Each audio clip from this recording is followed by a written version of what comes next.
कम से कम किस जगह पे खड़े हो, क्या विषय होना चाहिए। अरे यहाँ तो अच्छा लगा कि हर धर्म के लोग आए हैं, शहीदों के चिताओं पर भ्रमण करने आए हैं, लेकिन जब राजनीति की बात होती है तो बड़ा कष्ट होता है। राजनीति की बात होती है तो बहुत कष्ट होता है। राजनीति करने के प्लेटफॉर्म तो इतने हैं कि आपको मौके भी बहुत मिलेंगे, आपको मौके भी बहुत मिले हैं, लेकिन इस तरह की बातें इस स्थल पे नहीं होनी चाहिए। इस स्थल पे ऐसी बातें नहीं होनी चाहिए। किसने क्या किया, किसने क्या नहीं किया। अरे और भी स्थान मिलेंगे, और भी जगह मिलेंगे, वहां बोलिएगा, जितना बोलना आता है उतना बोलिएगा। लेकिन कुछ नेताजी लोग बाहर नहीं आते, उनको देश के अग्निवीरों की याद आ जाती है। अरे उन शहीदों को याद करिए जिन्होंने अपनी शहादत दे दी। और अग्निवीरों की बात करते हैं, अरे अग्निवीरों के हमारे परिवार के भी, आपके परिवार का बेटा भी, भाई भी अग्निवीर में जा सकता है। ऐसी सोच आपने ऐसा कहा, सोचने से पहले सोचा भी नहीं कि हम क्या करें। अरे विधान परिषद में आपको स्थान भेजा गया, आज आके बोलिए, जाके बताइए। आप इस सरकार में रहे, आप लोगों ने क्या किया, जाके कहिए।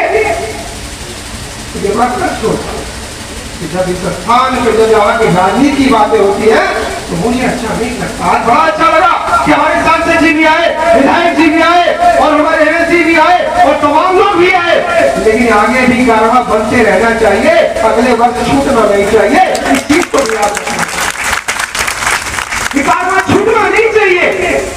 मैं तो इस धरती पे जब आया था तब से आगे मैं भ्रमण करने का काम करता हूँ भाइयों। और जब मैं पहली बार आया था किसी थाने के अंदर एक कुआं था, और कुआं पे कुछ नहीं था, तो बड़ा कष्ट होता था, बड़ा कष्ट होता था कि यहाँ के लोगों ने शहादत दी है, 1942 में शहादत दिया है, और इस स्थल का नाम ही नहीं है, कहीं कुछ आता पता नहीं है कि कौन सी जगह पे हुआ। लेकिन आज हमारे समिति के अध्यक्ष नरेंद्र देव शर्मा जी, हमारे इस समिति के पहले के अध्यक्ष हम सबके बीच में नहीं है। चाचा हरदान सिंह जी ने सहयोग किया है, और सहयोग कैसे किया है आप सब जानते हैं, आपके आशीर्वाद से किया है। अगर आशीर्वाद अगर मिला है तभी जाकर के हम लोग काम किया। ये तो हमारा सौभाग्य है, ये तो हमारा सौभाग्य है कि मुझे कुछ करने का मौका यहाँ की जनता ने दिया है, और मैं इस शहीदी धरती का विधायक हूँ। अपने आप को बहुत बड़ा सौभाग्यशाली समझता हूँ। अरे यार यही देखना नहीं है, 28 अगस्त को भी इस धरती के लोगों ने इतिहास रचा था, हमारे सैयद राजा धरती के लोगों ने भी इतिहास रचा था। 28 अगस्त और 1942 को ये क्रांति आंदोलन एक दिन की नहीं थी। चाचा सतीश चौबे भी बैठे, आज चले गए क्या हम सबके आदरणीय चाचा सतीश चौबे जी भी बैठे, जो हमेशा सोलापुर के लोगों ने भी अपने क्रांति आंदोलन में अपना सहयोग दिया था। हम लोगों को बुलाते हैं, हम लोग जाते हैं, भाई नीत सिंह जी भी जाते हैं, हम लोग भी जानते हैं, लेकिन बड़ा कष्ट होता है कि शहीद स्थल को सुंदरीकरण और विकसित नहीं किया जाता है। अरे भाई क्षेत्र का नौजवान क्या समझेगा, क्या जानेगा, क्या देखेगा।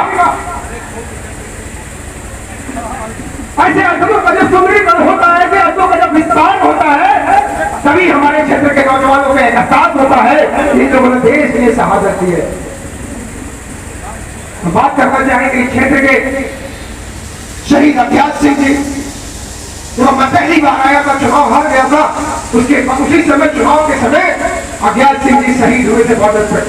उनके बड़े भाई आनंद सिंह जी बैठे, चाचा मधुकर सिंह जी बैठे हैं, जिनका बेटा देश के लिए खोया था, जिन्होंने शहीद धीरज सिंह, उनके हमारे भतीजे और बेटे भी आपके बीच में है, दोनों बैठे हुए हैं। अभी आपके बगल में गांव सभा हेमसरगढ़ है। मैं बात नहीं करना चाहता कि आपने क्या किया, लेकिन जाके गुलेरी में देख लीजिए, जाके मौनी में देख लीजिए कि गंगा प्रसाद सरकार ने काम किया है कि नहीं किया। अभी तो हमारा लक्ष्य है, अभी तो शुरुआत है, देखते जाइए। अभी तो बहुत विस्तार करना है, बहुत आगे काम करना है। मैं नहीं बोलूंगा क्योंकि ये स्थल बोलने का नहीं है, लेकिन जब लोग बोलते हैं तो कुछ न कुछ तो भारत माता के उन वीरों का है जिन्होंने अपनी शहादत दी। और ऐसे अवसर पे आकर के हर वर्ष हम लोग कहते हैं शहीदों के चिताओं पे लगेंगे हर बरस मेरे, वतन पे मरने वालों का वक्त अहिंसा होगा। अरे एक दिन को समय निकाले, एक दिन को इन शहीदों को याद करने के लिए हम समय निकाल करके इन शहीदों को याद करें, उन परिवार के लोगों को याद करें जिन्होंने शहादत दी जाता, जो स्वतंत्रता संग्राम सेनानी रहे, जो देश के लिए अपने आप को समर्पित किए, उनके सम्मान में कुछ समय निकालना चाहिए। लेकिन बहुत से लोगों को समय नहीं मिलता, लेकिन चुनाव आएगा तो समय मिल जाएगा। बस इतना ही कहूंगा, ये भाई जिन लोगों को बहुत देश की चिंता है, आप करते हो देश की, लेकिन बहन बेटियों की इज्जत के साथ भी खिलवाड़ करते हो। अरे बहन बेटियां आपकी भी हो सकती है, हमारी भी हो सकती है, हम सबकी हो सकती है, लेकिन ये तो छोड़ दीजिए कि आप क्या बोल रहे हो। ज्यादा बैठे हो, वहां भी शहीद असद का विस्तार हो रहा है, बैठे हुए हैं, वहां के भी शहीद असद का विस्तार हो रहा है। अब देखते जाइए हम लोग कहां का विस्तार करना चाहते हैं, किसके लिए करना चाहते हैं। जिन्होंने देश के लिए शहादत दिया था उसके लिए हम लोग काम कर रहे हैं, देश के गरीबों के लिए काम कर रहे हैं, देश के नौजवानों के लिए काम कर रहे हैं। 370 क्या था, 370 क्या था, शहीदों ने इसीलिए शहादत दिया था कि 370 का कानून देश में लगा दिया जाए। लेकिन 370 का कानून लग गया, लेकिन मोदी जी ने कहा 370 की धारा को खत्म करके देश को हम सुरक्षित करेंगे, बॉर्डर को भी सुरक्षित करेंगे। हम सबके नेता, प्रतिपक्ष के नेता कोई भी ठगने का काम नहीं करेगा, तब जाकर के चार दीवारी जाके